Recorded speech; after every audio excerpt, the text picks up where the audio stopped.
Oh, it's just kind of a mess going on here, look.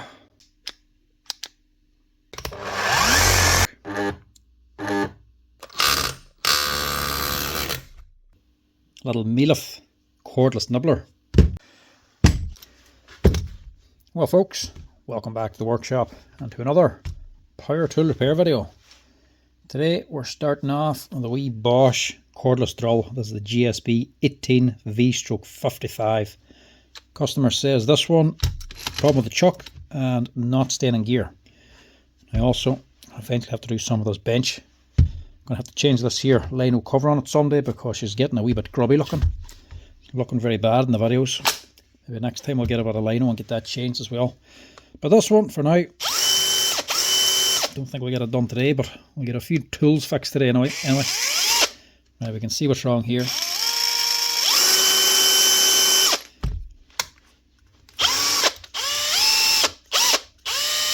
And she's not actually connected.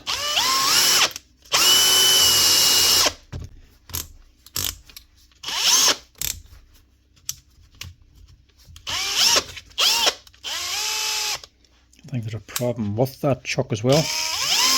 But there's also a problem with the gearbox. So we're going to see what we can do with this one.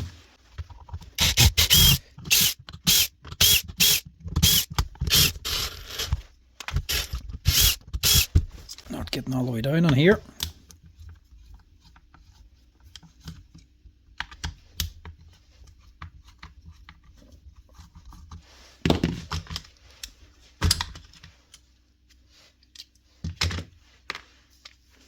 Very basic inside these things. A nice powerful wee motor on them, but they're not exactly fancy on the inside. A lot of empty space. Looks like that wire was nipped as well.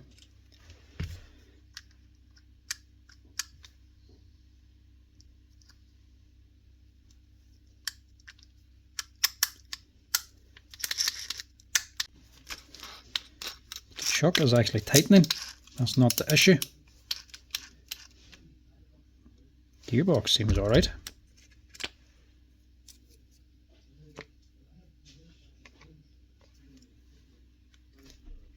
Nothing else seems wrong.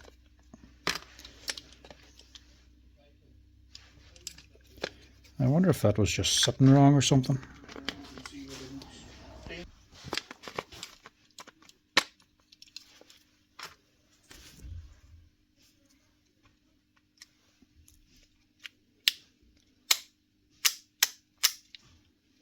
Seems to be working there. I think you've got to watch is just back here on this gearbox.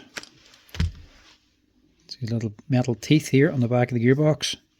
They hold on the back planetary gear, and they're just clipped in to the gearbox. It pushes all the way back and clips on. If they get too much abuse and get dropped, that can get pushed forward and wear out the plastic housing. If that happens, the gear just moves around with us here, so you eventually lose your speeds. But that is still engaged and locked in, so that's not the issue.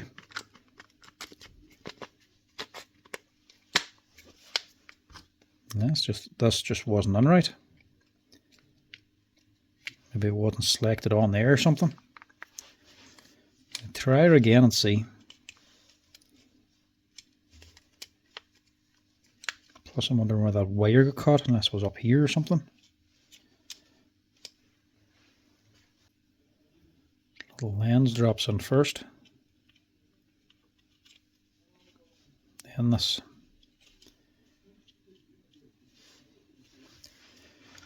There's not much to these things, but you can buy the switch and the field separately. The board, it's not cheap, but it's not crazy money. If you wanted to fix it, you could replace the board if you needed to. Yeah, see what's going on there, look. That's not right.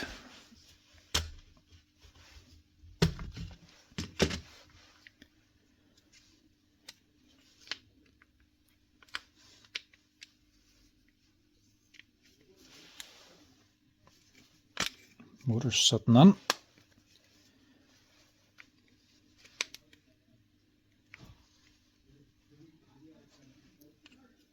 The leads are on.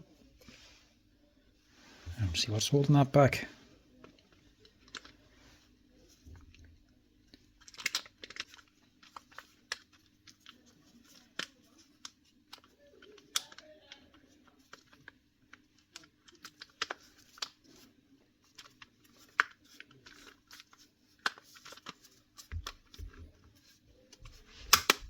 There we go.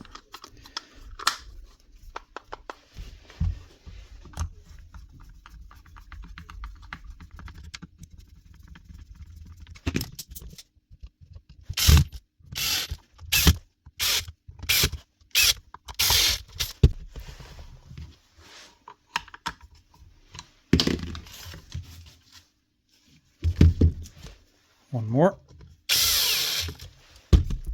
See what that does.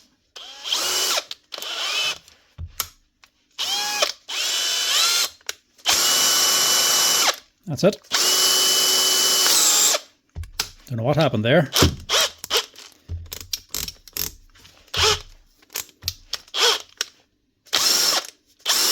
Unless this wasn't a gauge or something, maybe a bit of grit or something got onto it.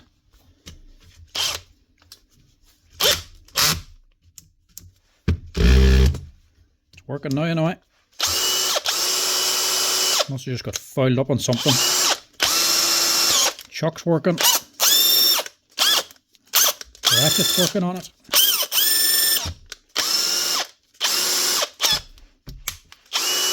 And she's getting in between the speeds. So that's it. Wee ants to fix.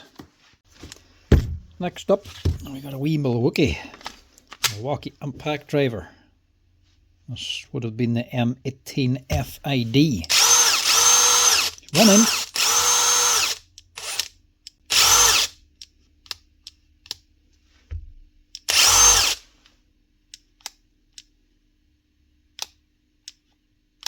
The switch is a dead spot. Push it down or to the sides, put straight in. She's dead. You have to just get it at the right angle in order for it to run. In other words, that's a switch and it can't be fixed. Not worth fixing. Milwaukee, tools generally, switch, controller, all the bits inside. For the motor, for all the electronics, it's all one piece. And this particular one, it's definitely not worth fixing because most of the bits for this thing are now actually obsolete. So that ain't going to be worth fixing.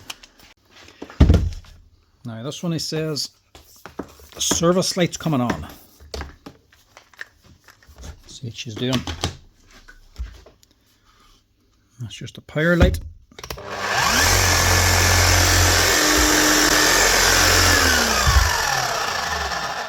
No service light. But that doesn't mean it didn't come on him.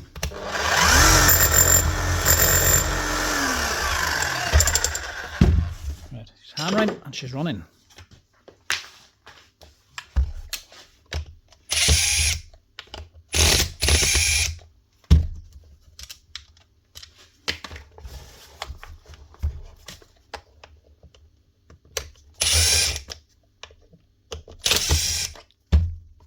Have to take this handle off, but I need to pull it out a little bit sometimes to get this cover off. That looks like the problem. Just the brushes are worn down. That's just a wee simple fix.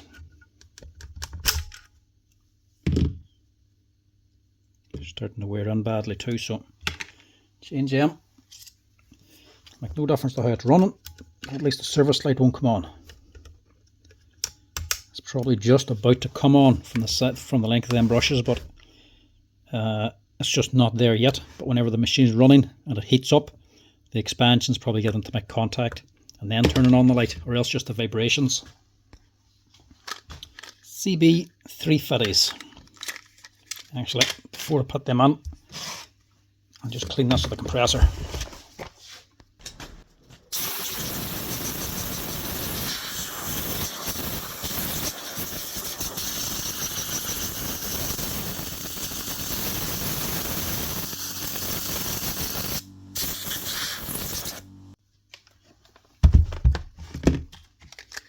It should be a bit cleaner. As you can see, they're well worn out. That's the length they were.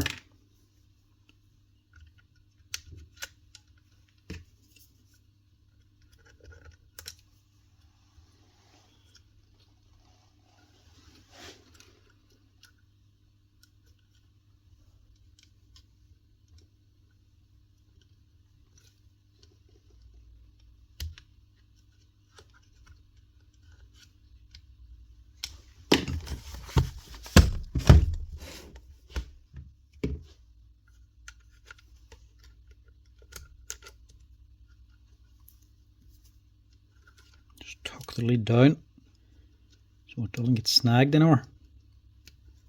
It's not hard for it to catch in the end of the brush holder as they're working their way down and get caught up.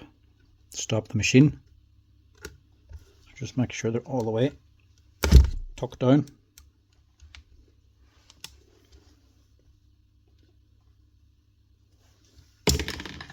And that's it. Doesn't need anything else. She's running and she's hammering. It's just the wee red light come on. Just because the red service light came on doesn't actually mean it needs a service. Just service them when they're actually not hammering, or the hammer's getting weak. When they become weak, that's when you actually strip it and change the grease and the O-rings and everything. You can do it beforehand if you like, but unless they're specifically asking you to service the whole machine, I just generally change the brushes and leave it like that. They'll know themselves whenever the hammer starts becoming weak that needs a new service, but you can easily put a new set or run through 2 sets of brushes before needing to service something like this. That should be her up and running.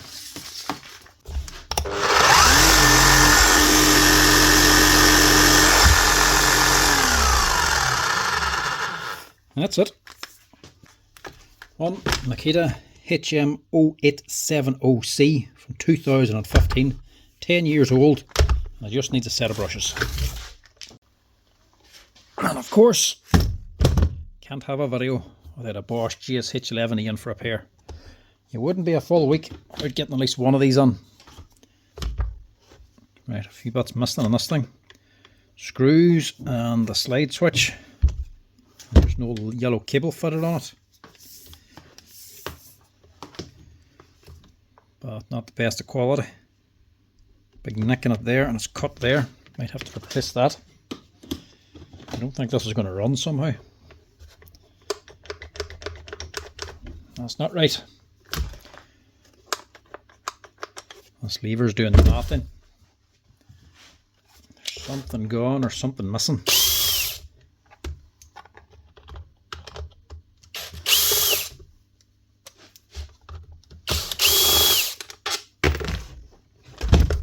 Bolt missing there.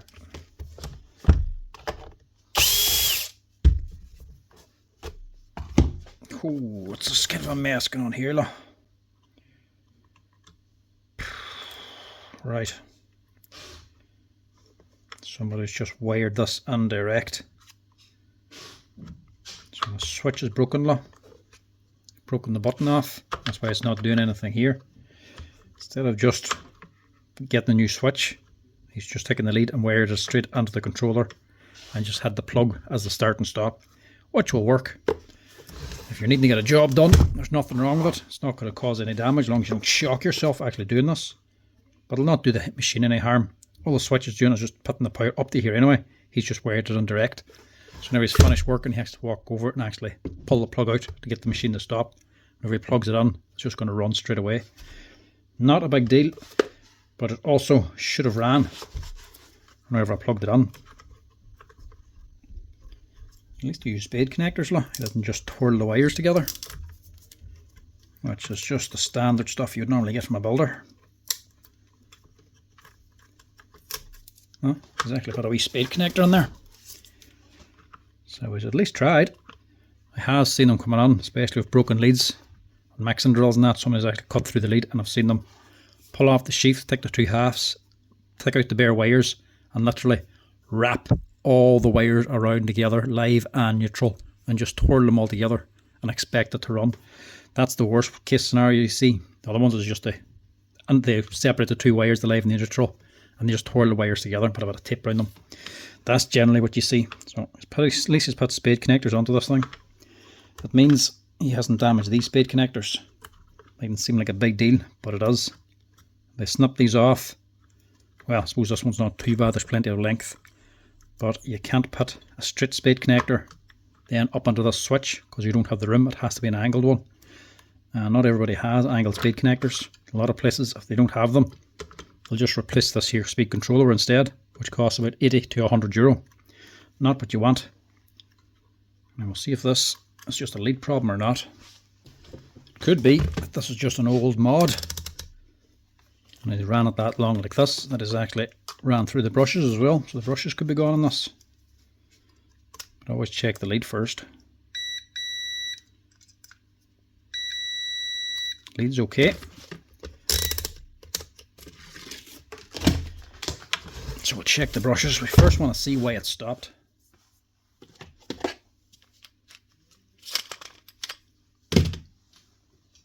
Just make sure my own transformer's powered on there, just in case it's just me, but it is.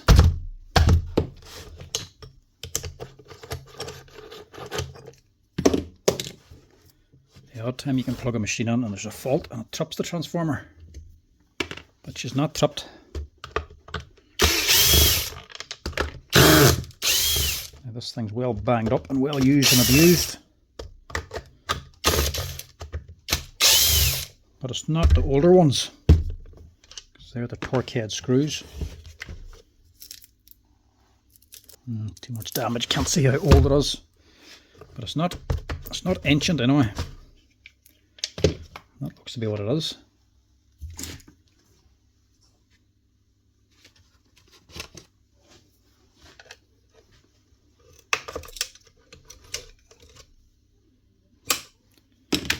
That's fairly low.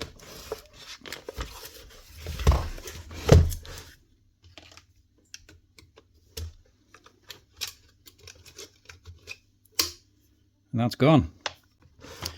So he's wired that lead on the way it is, and he's just been running it on like this here, just pulling the plug in and out till eventually it wore through the brushes. Even that bearing's actually alright. It's a metal shielded bearing, not a rubber one. Sounds free, but they are a little bit freer, so that's okay. Might just get away with a set of brushes and a new lead in this, plus a new switch actually, and the slide switch.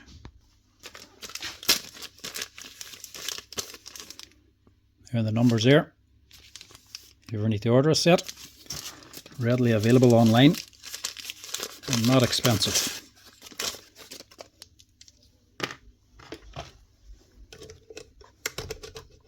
Actually, I'll just again blow this out with a compressor first.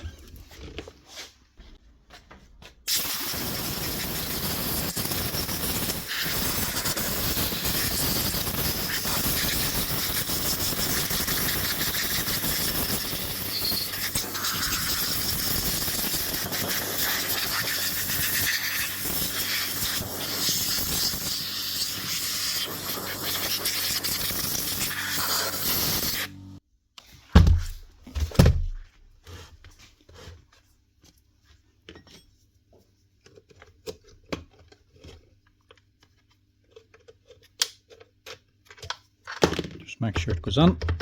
Lift up the armature to make sure the brush is going up and down. That brush doesn't move when you move the armature. It means it's snagged inside. You have to pull out the brush holder and clean it.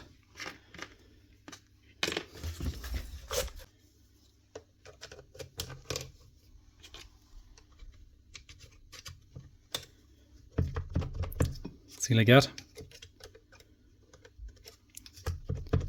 Spring's not doing anything.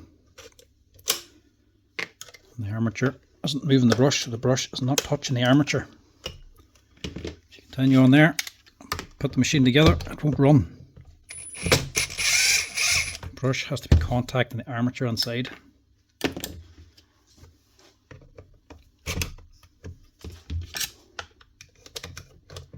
Just pop it out,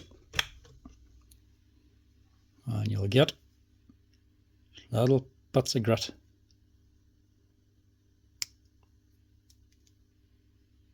It'll be jammed in there. them out. It'll move no problem.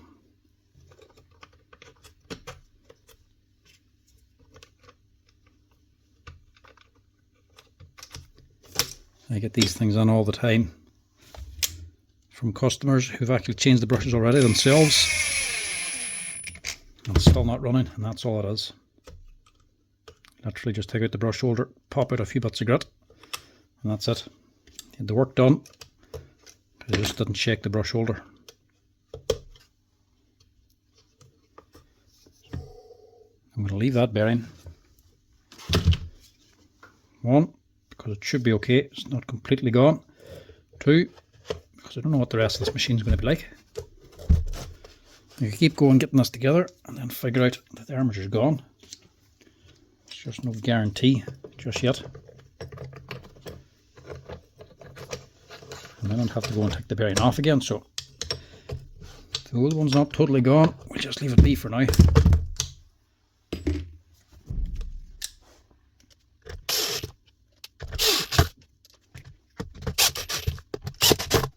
You could just leave this lead and just go ahead with the way it is. Just put a new switch in, but when the lead's broken in here, I always just change it. We just don't let any machine leave here with any obvious damage to the leads, which could cause a shock. Basically, anything that's just going to pat or fail a pat test, we'll just change.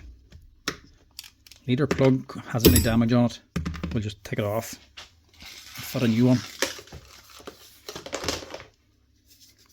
See, like this.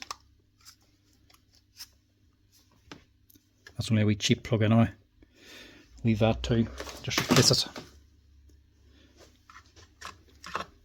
That, look, he's even still got the spring up in here, look. And it's not the safest because that could just fall out and fall on top of here, short things out. So hopefully this is the only problem there is. Or at least with this here. Just needs a new switch. Get rid of that. Right, got a cable, slide switch, some bootless ferrules, and an actual electrical switch. That's your part number there, 1617 200 048. So right, get this all wired back in. Hopefully that's all this thing needs now. As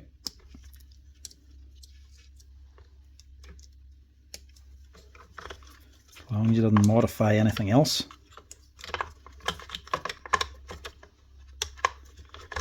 Two wee slots for the wires to actually push into here.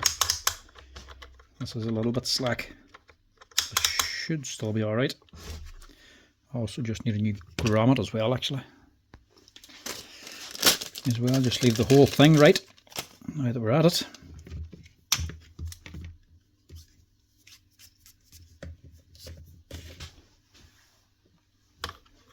Where's my new knife? Try this thing out. It's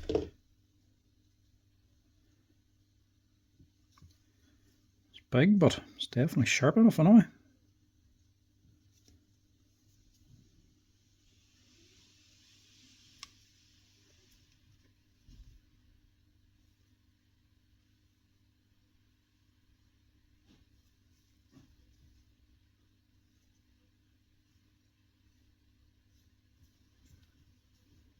Just added this thing to the shopping cart. I was on buying stuff from Tool Monster.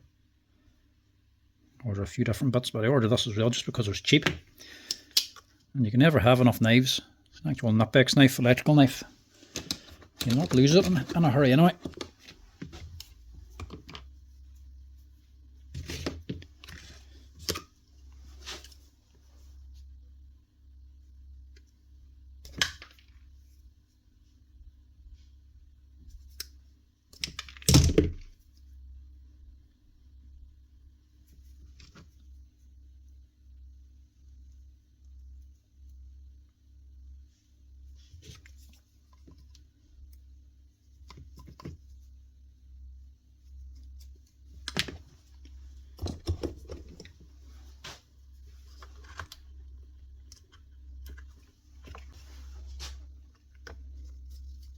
That was one of the main things I wanted to order for myself. That and a tool bag and a few bits for a gift.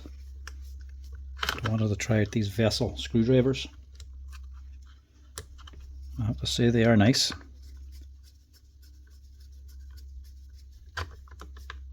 Nice and comfortable. And they seem quite tough. Next time I'm ordering stuff, I'll see if they actually do a full set of these.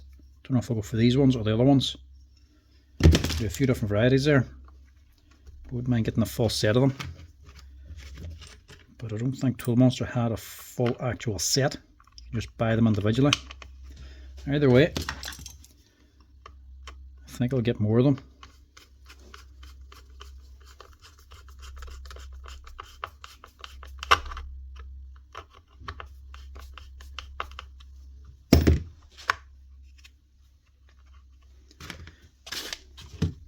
That should be her.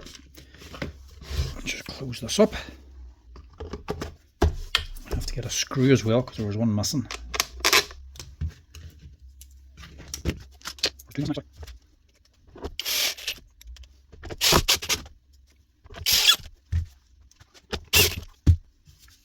I don't bother using the Bosch screws for this top one.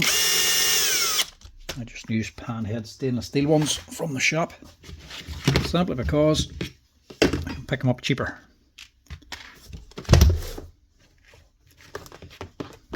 Before I stick that plug on, I just stick on a wee change lever. That's the other thing that normally breaks off in these. Again, that's your part number. Ordered online. Plenty of places selling these.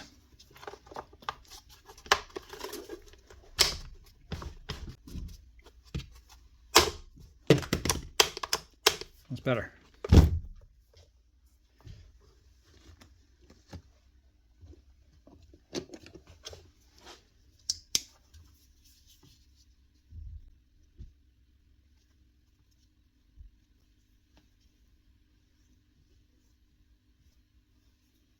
I like the wee round in the middle of that, or in the end of it.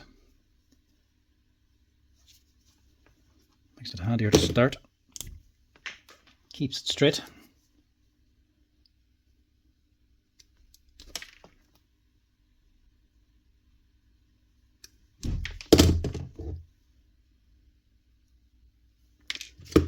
Oh, they're very long. Only the plug I'm doing, not the switch.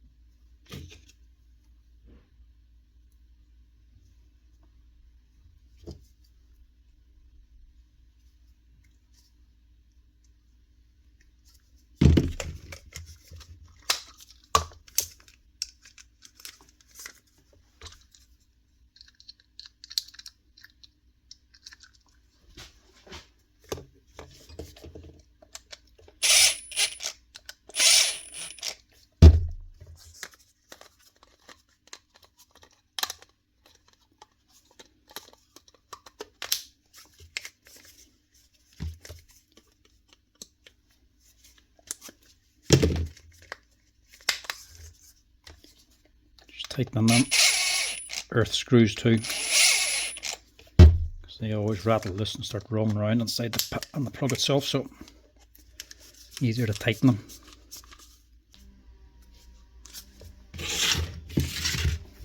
Now, will she run now?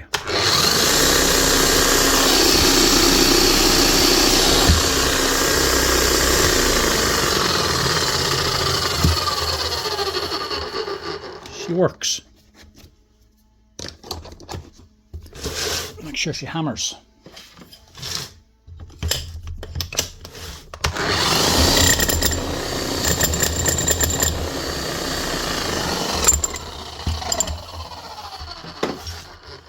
That's it. Another Bosch GSH11E. Up and running again with a wee simple fix. Just a set of brushes needed. But also switch, slide switch and lead plug all replaced as well, just to keep her running right and looking better. That's her.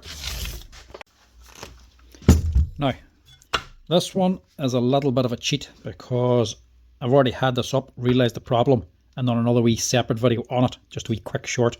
I'm just going to redo the same thing again, just to show. Don't know what this is in for, but this I noticed straight away. Broken disc. Tried to take off the broken one. I actually broke my grinder wrench for taking the blade off. The nut is completely jammed solid. She actually bent the pin on it. So I've done a wee video to show how to get these off. This was locked on tight, and I just want to do the same thing again to emphasize how to take these off when you get them like this. The way you do it couldn't be easier. I've shown it before. It's just an SDS drill. Put in hammer mode with a blunt chisel in the front. That's all you need. Takes them off every single time. To prove a point, I'm just going to make sure this one is on.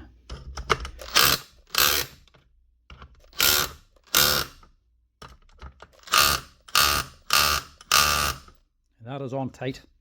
Doesn't matter how tight they are. Takes them off every single time with next to no damage to the nut. Used to be, you just get a hammer and chisel or something to beat them off, or even cut them off with the grinder.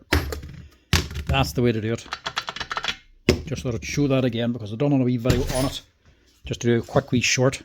But I wanted to actually just show as well, because that there is one of the handiest tips if you use grinders, because that happens quite a lot. But now with the disc off, I want to see what's wrong with this thing, because I'm pretty sure that's not where you left it on. Never run a grinder with a broken disc, because it's already broken, it's off balanced. This is just going to tear itself apart if this gets up to speed, and it's going to get stuck into you, go into your eye or your face or something. Never run them like that there. Take off the disc if you ever think it's broken.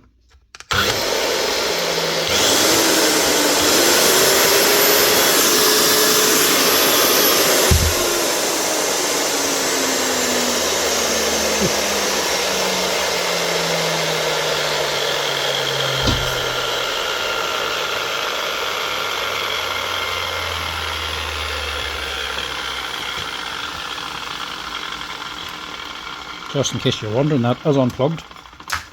She's just running on and on and on. Good cloud of dust came out of her anyway. But there was also a spark down here. Does that fit? Yeah, here's the other one. Got these the other day. That was the last video uploaded. There's a spark out of here. Yeah. Here's the problem. She's running, but not for long. She's burnt the brushes.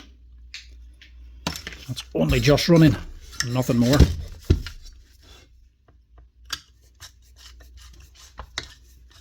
This one's not even on fully. That's been crushed, look. Or something's been crushed, yeah. Brush ring. Not even installed right. Right, obviously this man's using it for concrete. There's a lot of cement dust on it. It could just be the dust is jamming the brush, it's not moving down, and they're just cooking. And that cooks the lead and cooks the spring. And burns up the brush, stops the machine. They can sometimes run for a little bit then whenever they come onto the workshop because they've rattled loose a little bit and just made contact, but that's only a short-term thing. This one sounds smooth enough, so a new set of brushes and a clean. There's a wee spot there, look.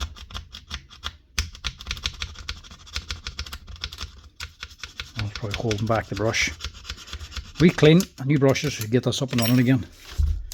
Well, she's the older one, look, the 9069.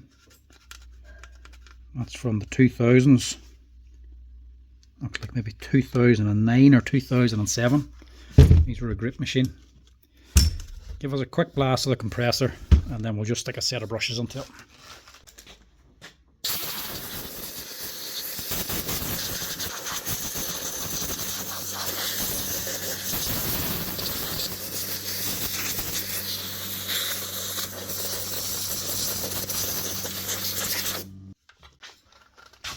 We're not going to scrub it down, just get rid of the loose concrete dust. My brushes. I'm putting in CB203s here because they're a little bit cheaper. The right ones are CB204s, but they're the exact same brush. Same spring, same holder, same lead, same size of brush. The only difference is the 204s have this wee end at the back. support the spring as well. They work absolutely fine, but they're about €10 cheaper. I'm just going to fit the cheaper one. You can use either one, but the 203s just work at a better price. That's the only real difference. The only real difference I find anyway. Make sure you're putting them in right. Don't just jam them down anyway, or these two leads, like they was done, they were bent round. They weren't sitting in right, just got crushed by the brush holder, or the brush cap. Put them in and line them up to the holder, and then press it on. And hold it down, put your cap on top, slide it over, and that's how you install it. So when you tighten down the cap then, that brush goes all the way down and to the holder, not just crushing the ends.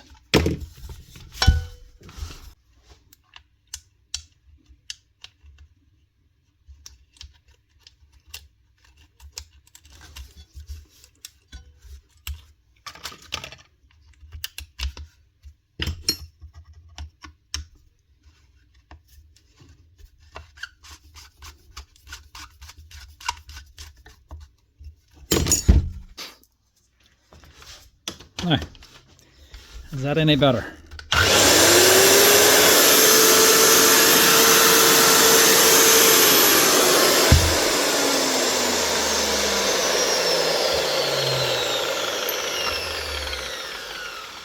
Spot on.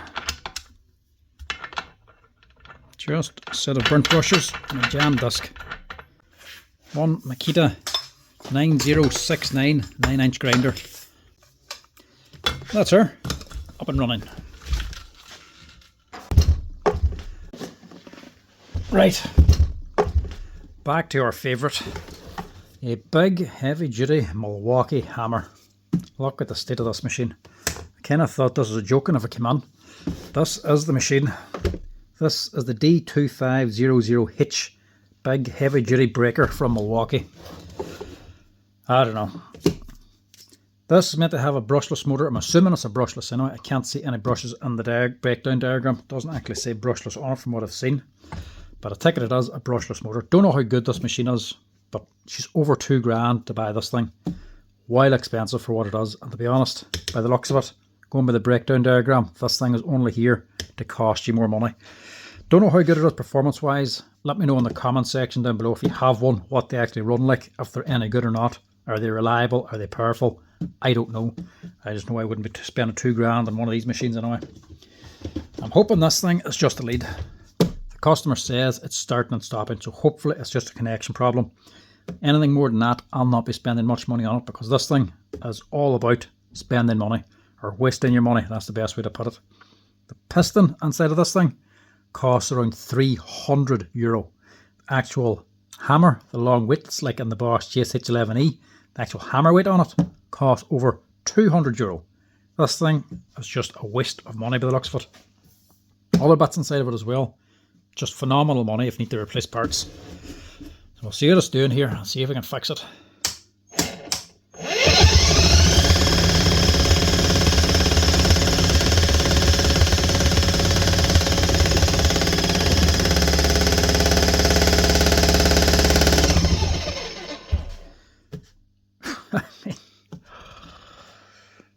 Oh, I wouldn't want to be using this as the job site anyway. Do you see the vibrations out of it, like?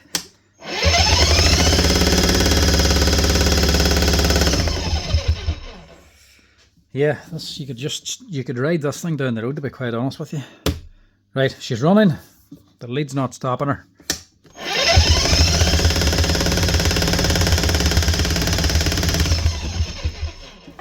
I'll check the lead here and see what the connection is like.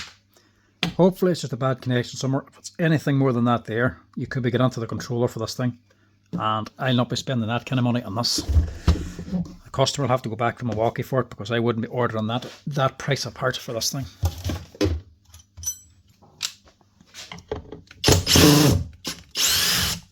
Now the price of this machine, and the absolute crazy money the spare parts are, some of it was very comical. And I'll show you why. That's if you can see this part. That's what caught my eye straight away in the breakdown diagram. This is just so bulky.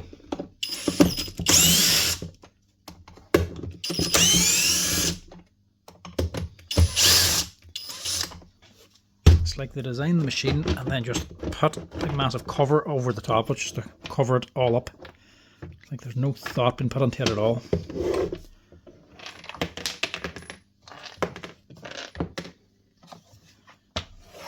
So there's your machine. The aluminium hammer pipe section down here. I would hope there's a steel pipe liner inside of that thing, because if that's running aluminium, this thing wouldn't last very long at all. There's a grease nipple up here for re-greasing it, and then here's your actual hammer section here. The rest of it's just all plastic cover. I mean, there's no real need for the head of it to be this size. They could have scaled this down massively by just making a wee bit more efficient design.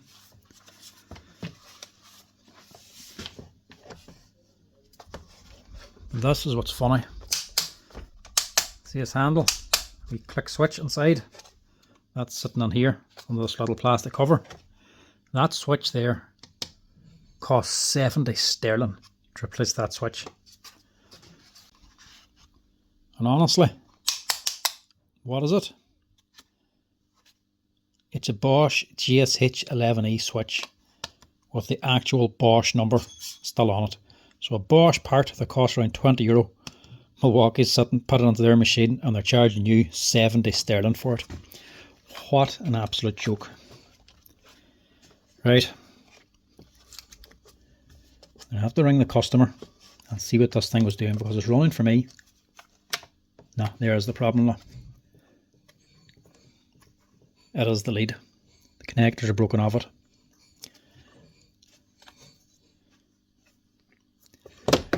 That's cheap, that's all I'm going to say.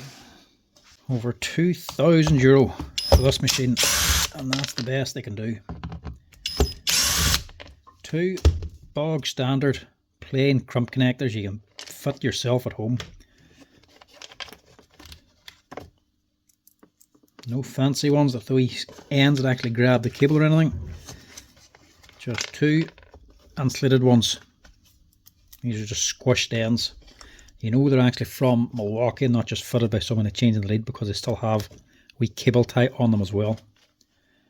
So they have just come loose because of all the vibrations and actually burnt the contact away. So it's starting and stopping. Once this thing heats up and starts vibrating too much, that'll lose connection and break away. Nice big heavy screws in it, mind you. But I wouldn't have much faith in anything else in this machine. The size of all the bits, the surrounding parts, the bulkiness of the plastic, the waste of space that's inside of it to make it look bigger and more impressive than what it is. All for just a very bog standard machine, to be honest. This is probably the best quality piece that's on it.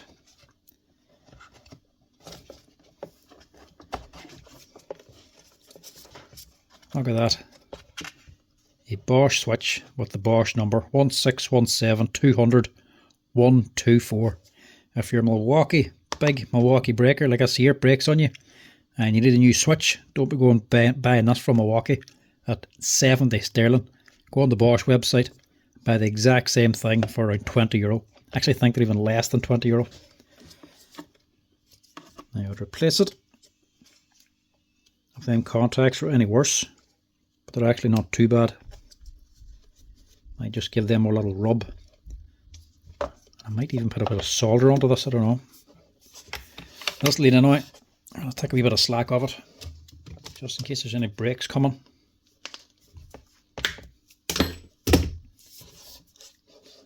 I get a wee bit shorter, just in case there is any breaks. I'll rewire it on. At least it is a simple fix. But what a terrible machine.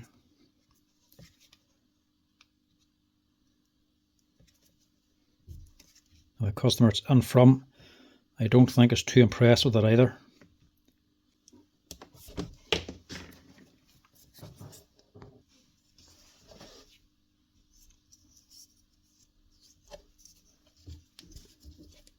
So there's different types of connectors you can fit onto this.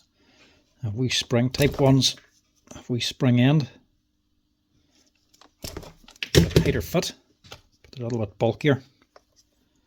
I'm just going to fit these standard ones. These ones actually grab back here as well. That thing wire's a bit too long. Have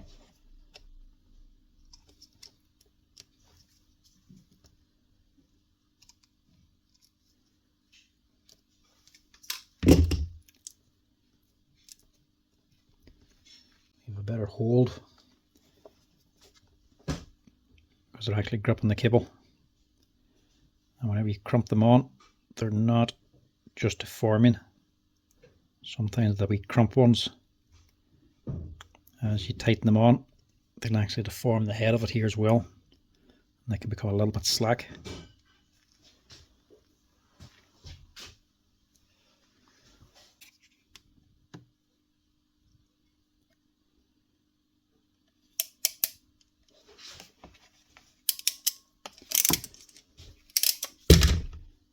These ones here give a good solid grip. You really grip the cable. And I'm going to put a bit of heat shrink on it as well, just to insulate it.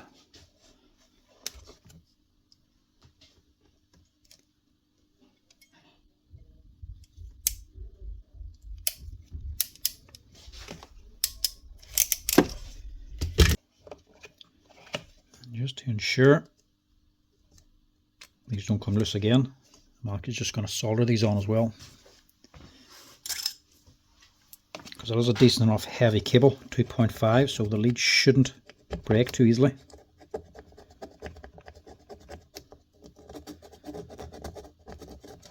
You need to solder them on permanently. You don't need a massive amount. A wee touch just on the edge, just to give a better hold, is all you really need. Them there are a much tighter connector, and leaving a little bit of extra slack too, so they really push in, so they're springing back into here. I think the other ones were just too short. They were sitting here, so all the vibrations were just getting to here. Probably better to have a little bit of vibrations back here on the cable instead of on the connector.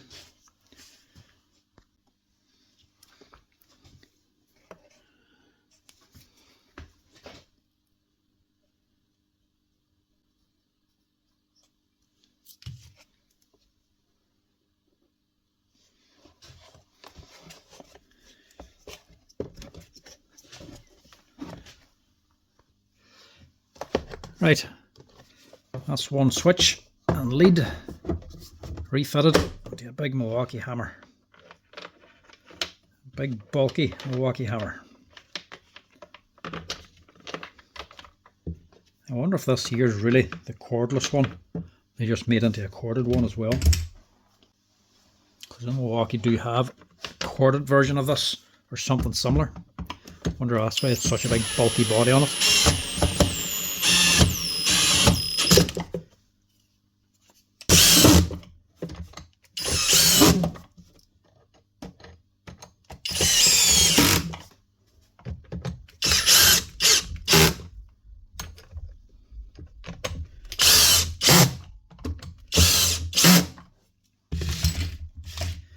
So that's her €70 Bosch switch. Milwaukee's charging you for that. Just a few broken connectors on it. This thing, like I say, in this pipe here, this here aluminium section here, that there's just an extruded aluminium section that comes all the way up, and there's only 2 big bolts run the whole length of it. Then normally there's 4, there's only 2 in this here thing. That there piece of aluminium costs about €300, and then there's a damper on it as well. If you buy it as an assembly, it has a couple of O-rings and the damper. You're on to about 500 sterling just for that there. And then your tool holder section, you can buy most of the bits, but there's a few bits in this you can't buy. You have to buy it in an assembly if you want them bits. Again, more money. This thing is just all about spending as much money as possible on Milwaukee. If you're looking for a big breaker, I would definitely be going for a Bosch one instead of something like this.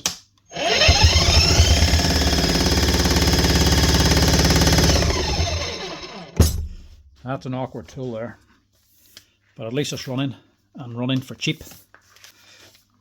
But if you have one and you have it on a Milwaukee or getting repaired and they say it needs a switch, don't be letting them buy it from Milwaukee. Get it from Bosch. Cost €20 instead of 70. But that's this one up and running again. Right, we've done one, so we may as well do a second one.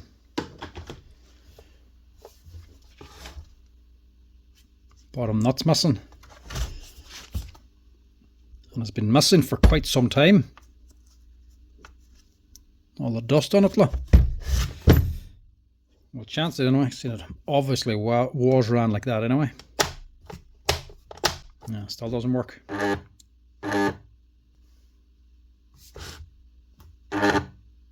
Right. Two problems there. The lead's broken. And it sounds like the motor's cooking. She's at least jammed up anyway.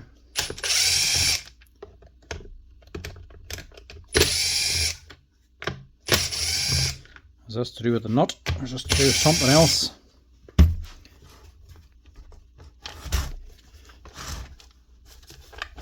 Let me see, this won't even come off now.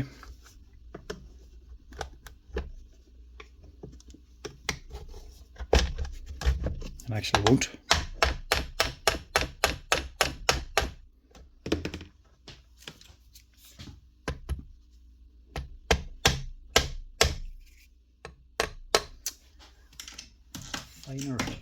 Finer hammer. It's not often this one comes out. And the pin hammer.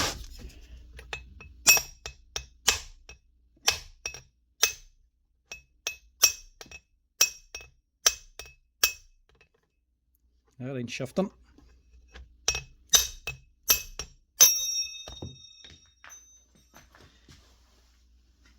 You can see why it doesn't come out too often. Right, that's awkward. But not impossible. Might be able to still get it out, but this could just be a waste of time. I think it is going to be a waste of time somehow.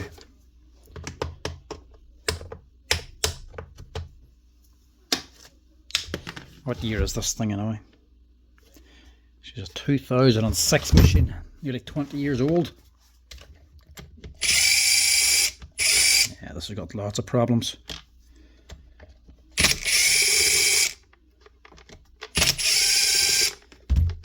These are the old pan head screws and flats.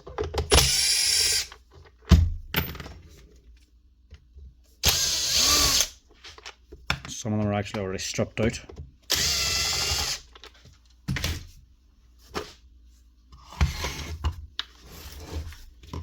If they won't come out, disconnect these two connectors.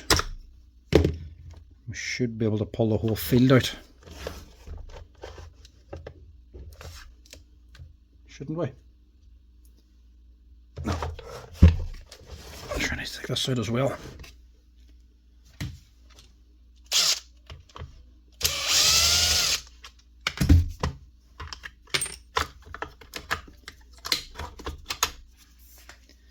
That out of the way. Now you can slide out.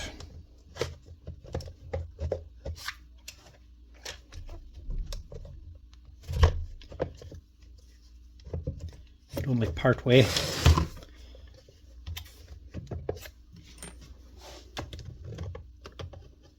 And because that's stuck on here now, it's even less room. Just have to know where the connector is. That's one. Normally you can pull this brush holder down a little bit, but the brush holder's stuck onto the armature now.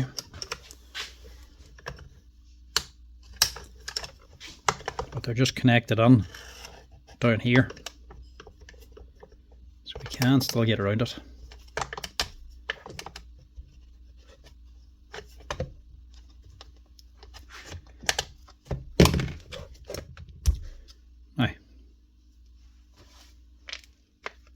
See what's going on there.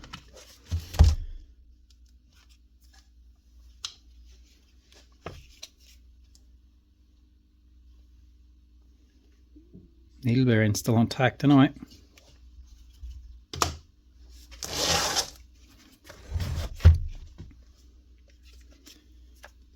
Right, that's just melted on.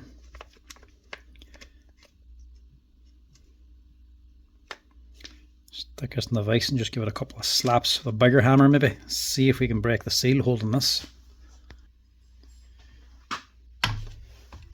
I will use the ball pin hammer. We're getting them all out today. Not ideal this, but the only way to do it with one hand because I have to catch this armature underneath. There we go. Bigger hammer always helps.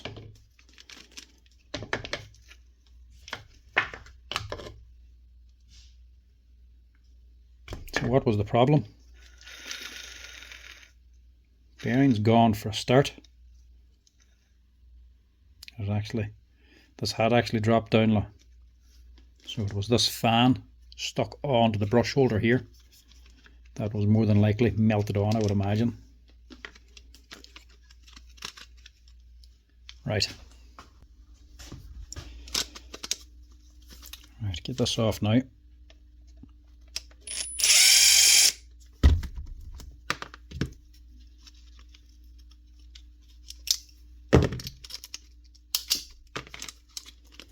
Must do another one of the tool videos as well. You've probably seen I posted a video of a couple of tools I got on the channel there the other day, and it was only just messing around. I just ordered a few tools myself and a few gifts. Wasn't actually going to do a video on it. I only just posted it just to kill a bit of time and just add something else to the channel. Wasn't even going to make a video about it, and now that's doing better than all my other videos at the minute. On like 40,000 views on it.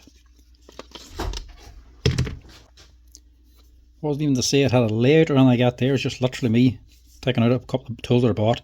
Wasn't a collab or anything, just stuff I got myself online. I mean, it's funny the way it works, the YouTube videos. You can put as much effort into one and edit as best as you can and lay it out as best as you can as a full how-to. And then the one you just do in your spare time, messing around in the shed, does way better. So I must actually do another tool video someday, the next time I'm putting in an order with somebody. I'm not sure if this here one's actually gone or not. I don't know if that's just corrosion.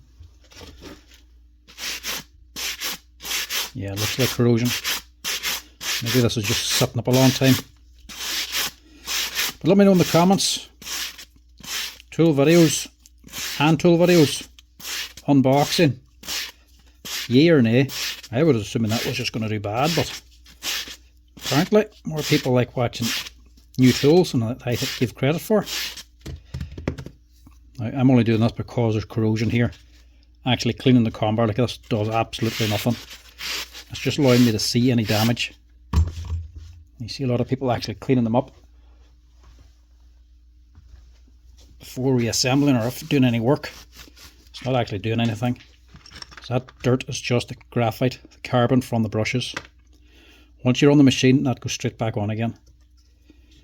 And that looks like the problem there anyway, why she wasn't spinning.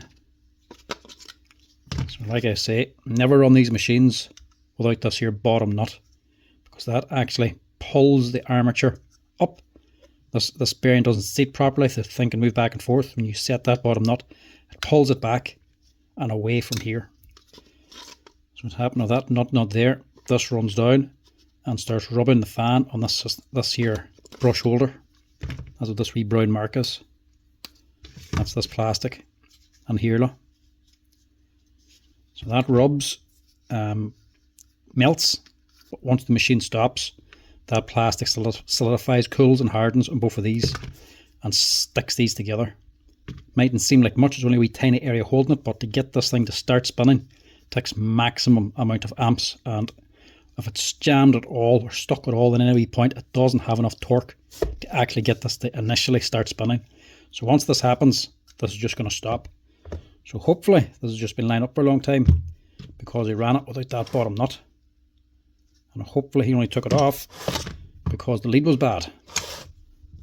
Maybe took it off and used it again anyway. We don't know. It needs a new bearing anyway, so we'll stick a new bearing on. Don't need to worry too much with this. Might just give it a wee rub just in case there's anything sticking up. The brush holder's also fine. We'll get away with that.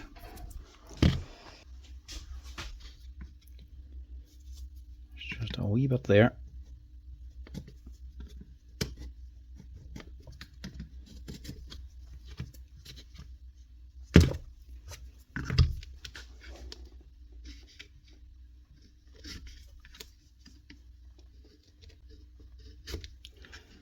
This probably doesn't need to come off, but we'll just give it a wee rub in on it.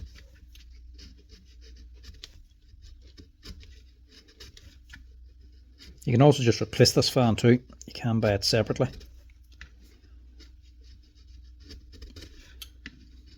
But I'm not buying a new fan just for this.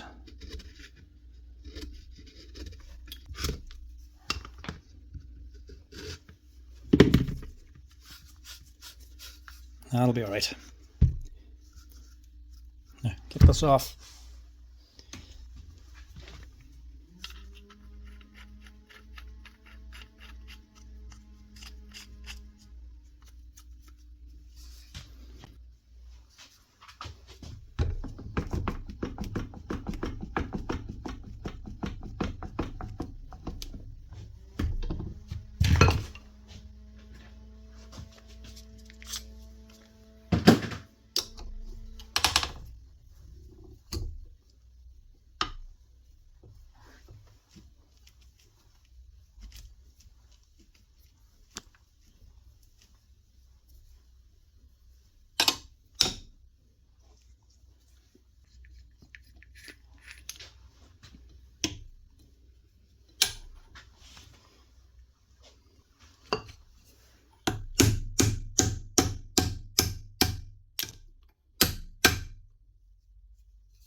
Washer still in this as well though.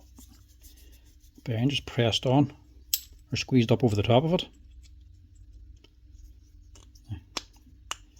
Press that onto there, and I'll press it onto the armature.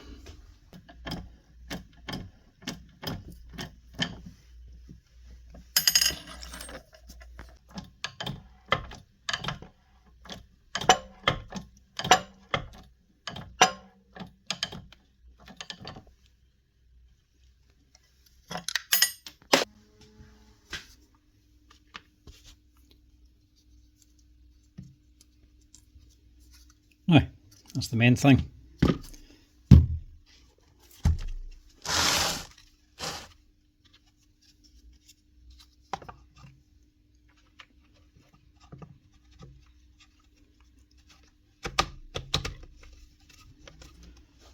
Drop these back in. Just put a bit of grease in here too.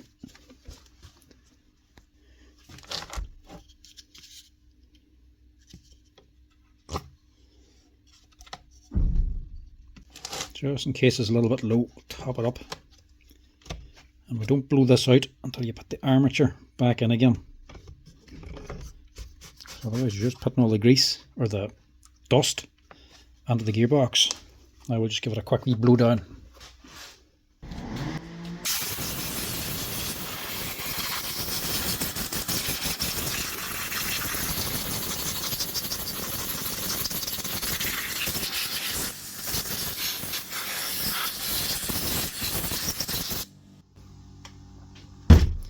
Hopefully this armature's actually survived this.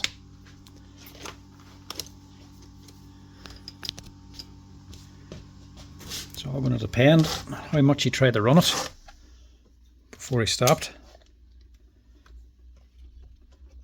As in if it was seized and he kept trying to get it to start up, he could have very easily have burnt the armature out. It doesn't look like there is damage.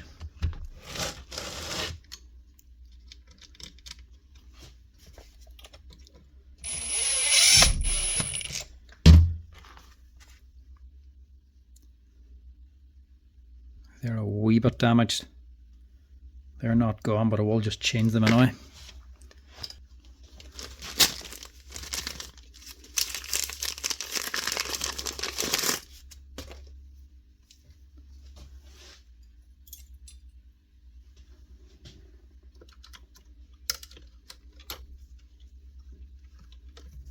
Ready to screw them in.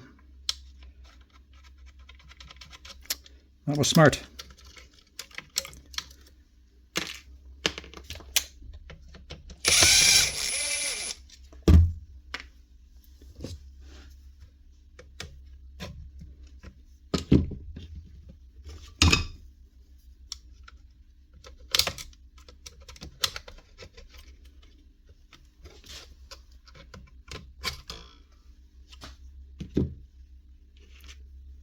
one wee bit of grit, and they will not go on.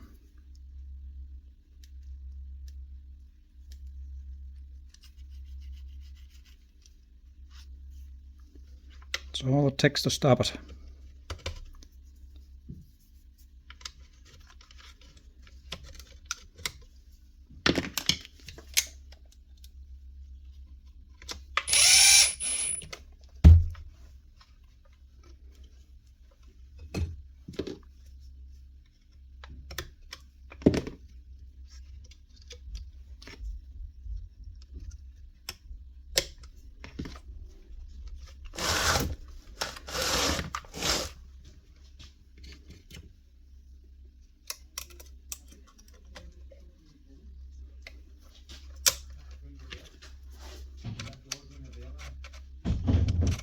Same thing.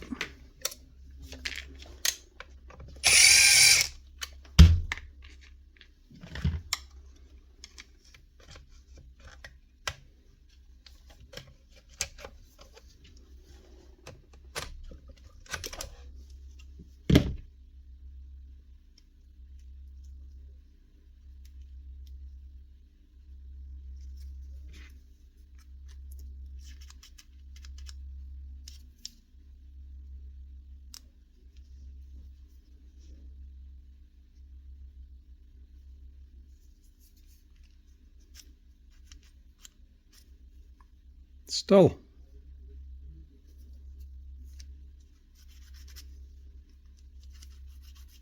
There we go.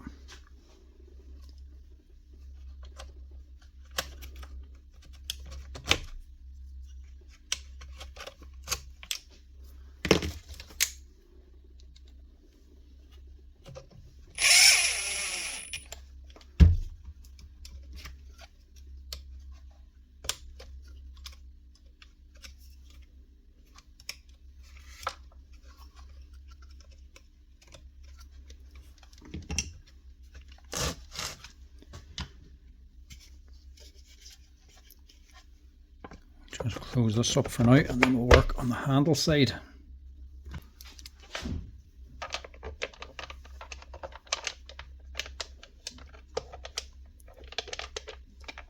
Now hopefully I do have these nuts now.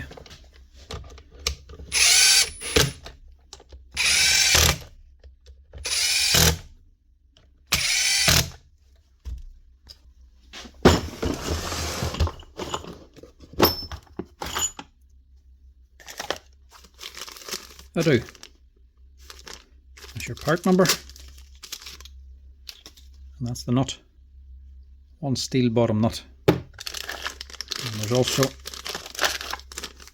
little plastic sleeve for the bottom of it. This isn't essential. It just clicks on. You don't really need it, but it does finish off the bottom of it.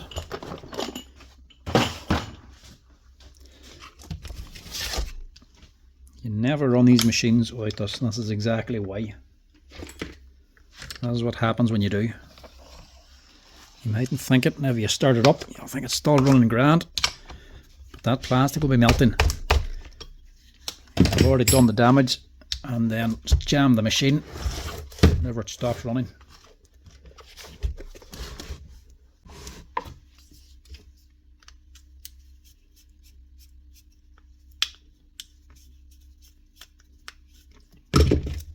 Also just give this a bit of a clean. We'll also get a new grommet as well. Even this here switches aren't expensive, but even the screws, if you damage them, strip out the head, you'd even buy them screws on their own too. Bosch Display, a lot of stuff for these things.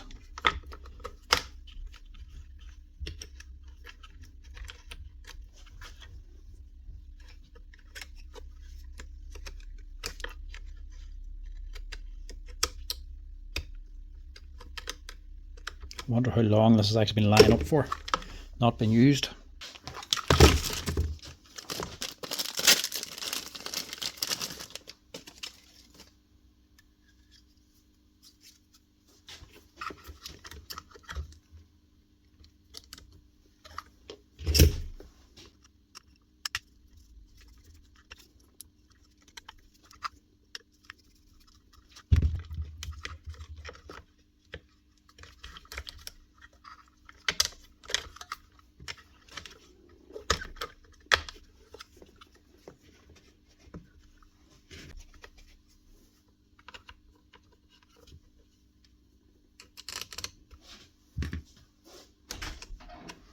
Can you check your wrench?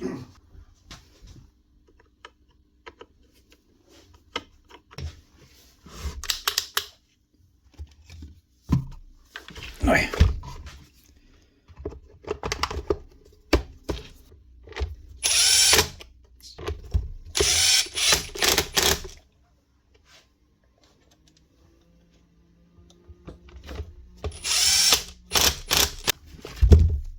we also could have stuck a new lens on that, but alright without. It's only just showing you, and the brushes are empty. They're worn out, so hopefully they'll be alright. Brand new set in them anyway.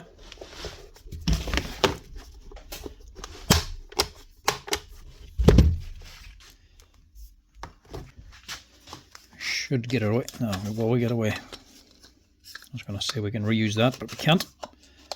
No lock on it now. Now to stop it from opening again. What's the new one instead? New Garrow.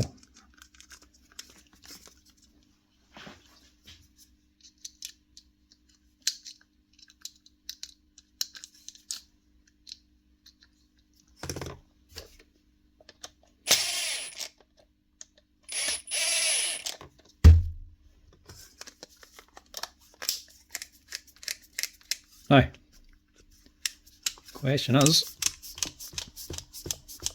will it work and will it spark? Let's find out.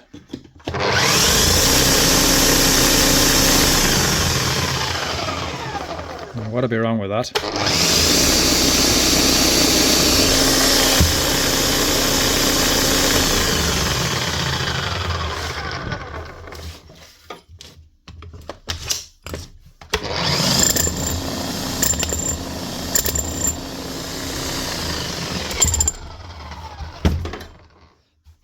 That, folks, is why you buy the Bosch GSH11E. Such a reliable and well built machine. Even when they're clearly abused, they can still be fixed up. Only thing that kills these here is when you actually burn out the armature on them or smash the gears on the armature. You have to replace the motor in them. They're just not worth fixing unless you can get them a copy one from the likes of AliExpress or something, but normally they don't do a 110 volt.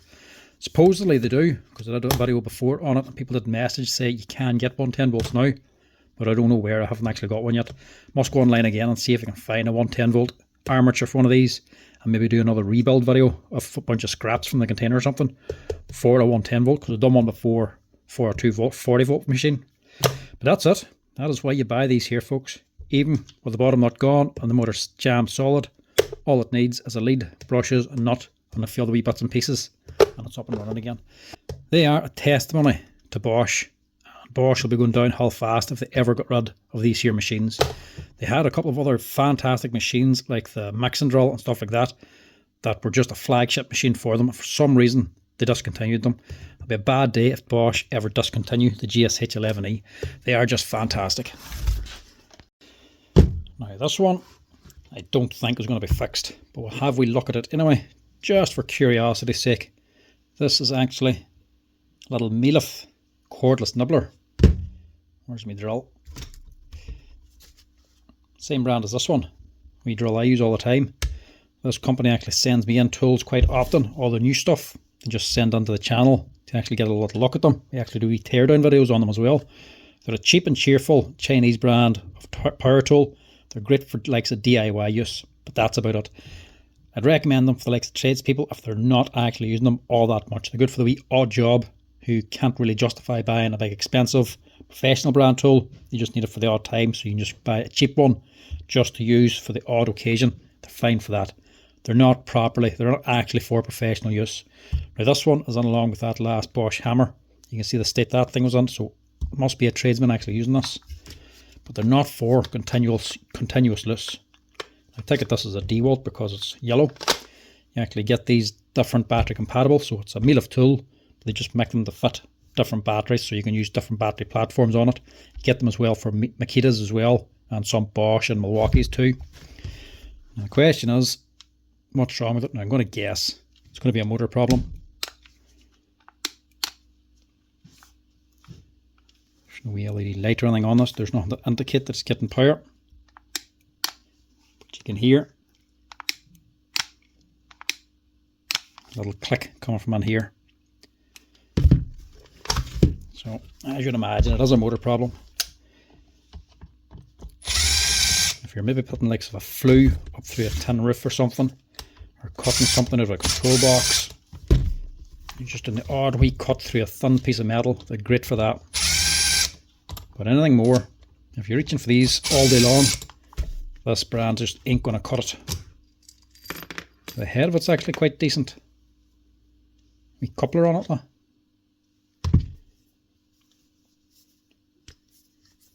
So the working end's very good. Just like any other nibbler.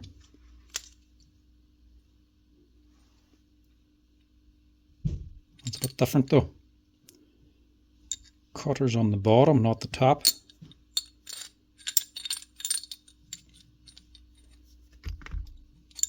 And this is changeable as well, so you can check out this here little tool holder. They can change these to a flat as well. But there's only one punch, and the die is actually this here. So this is just a hardened piece of steel, so it's not like a professional machine. A professional one will have a punch and a die that be replaced. They'll be made of tungsten carbide. This is just high-speed steel basically. So whenever that die wears out, you're basically replacing the machine. You can buy these separately from them as well. I did see that on their site. You can replace these when they wear out, but for the price of the machine, I don't think you ever would. But a pro one will have an actual wee insert die.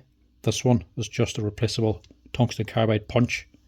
But instead of punching it out down this way, it's actually pulling it up this way. That's what this hole must be for. So she pulls it up to cut the steel, so it drops out there then. For the price of it, it ain't too bad.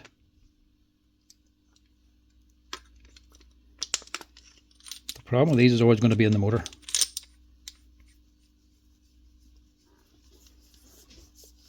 There's a wee brushless motor in this, so it should be strong enough.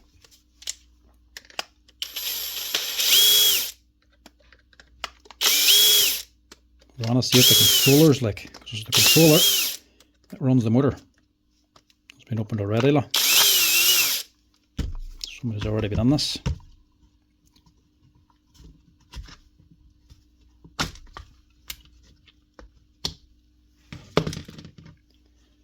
So nice and basic on the inside, nothing to these. Just a wee micro switch and a brushless motor up here. Just like the wee drills, there's no control board on the motor. It's all done on the controller down here. Not a bad looking wee motor though. Not stripping this whole thing apart, not there's much to strip on it. But I'm guessing this is going to be the problem. Just in case there's anything simple like a wee fusible link or something, it's not blowing there. There's no silicone on this, so if this thing gets wet, it ain't going to do it any good at all. Right, let's take it that's what the problem is. She cooked herself, look. That there is a wee heat sink. Must be sitting on some MOSFETs or something for controlling the speed. And the actual heat sink on top, this wee plate of aluminium. That's loose. So just the vibrations for this thing alone probably cause that to become loose. It's just on wee metal pins or wee copper pins here, look. There and there, and there's only two of them. So that's probably what's failed. This has come loose. It's losing contact with whatever it's actually cooling down here. And they've just overheated and cooked.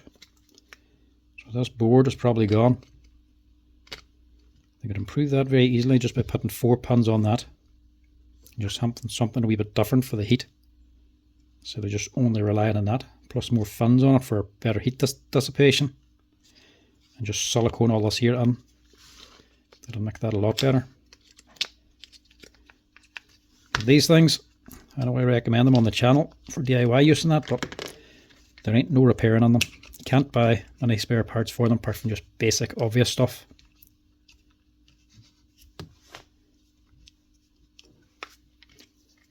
But that ain't going to be fixed. We already know it can't be fixed. Generally, too cheap to fix. It's like taking on Parkside stuff with a Lidl. You're going to get more money on labour than just getting it fixed. It'll be cheaper to just buy a new one.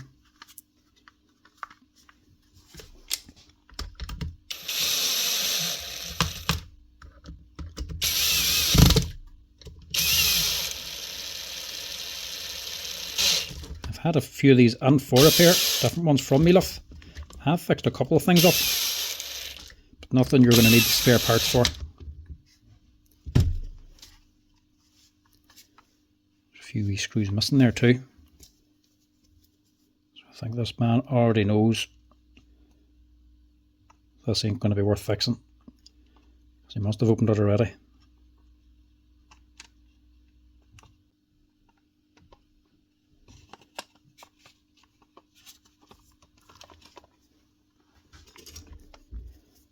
That has just been extremely thran. Here's what I'm doing, I'm putting it into the wrong holes. I'm putting it onto the steel pinholes already on the fan instead of the blank holes. There we go. Works better if you do it right. That's it. That's the inside of the wee Milwaukee 18 volt D-wall compatible Nibbler.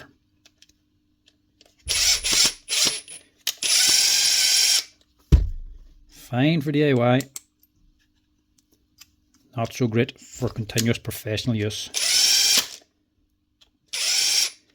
Likes of that ain't going to compete with the likes of a Makita one. But the Makita costs a hell of a lot more.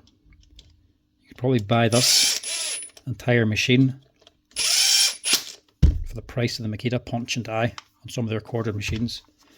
They are expensive parts, so very good price to buy. But don't be expecting the earth from them. Now, this one might be the last one. Depends if it's fixed or not, or if it's worth fixing. This here is the Makita cordless SDS drill. This is only the DHR 202. This is the older brushed version. A wee bit lighter duty. Good enough machine. Good enough power in that, but not for heavy duty work.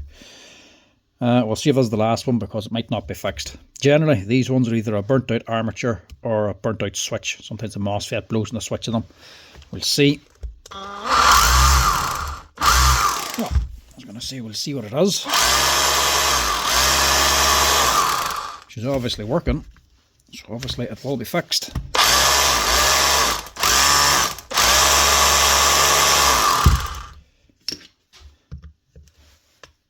What's it left in for?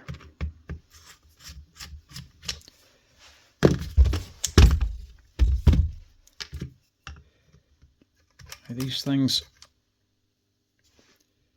right, I was about to say these things barely ever run through a set of brushes. I suppose when they're from 2016 and have 9 years of work done, I suppose they very well could run through a set of brushes.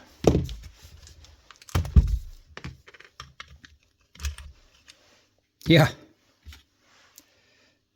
definitely that's all what's wrong with it, anyway. It's just ran through the brushes. Worn out all the way down to the line. So I'd say that just probably stopped on your man when he was running it. So these ones here, these are the older set, the 432s. I think them ones are gone now. There's a different number for them. Right, these are the new numbers, CB441s. Just a wee bit of an upgrade. Same size of brush, same fittings. A wee bit of a sleeve on the lead, just that's it. Straight swap. This is a nice simple one to finish up on. And at least we already know that it's going to work. The brushes wear down that far, they start to lose contact, and especially in a cordless machine, they don't have as much voltage to force the current through. So whenever they start to become slack, especially from the springs being too loose when they're this badly worn, once they get any sort of gap, they just stop.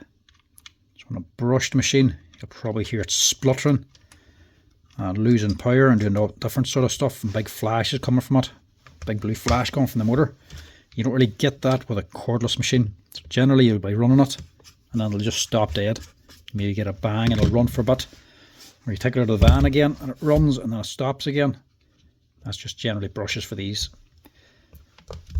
cordless brush machines.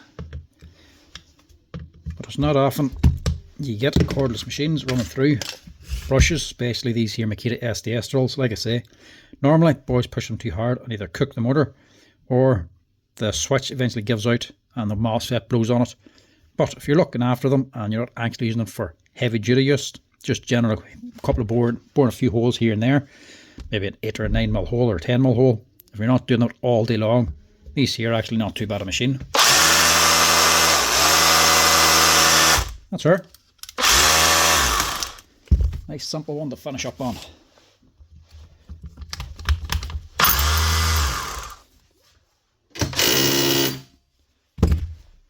Running and hammering.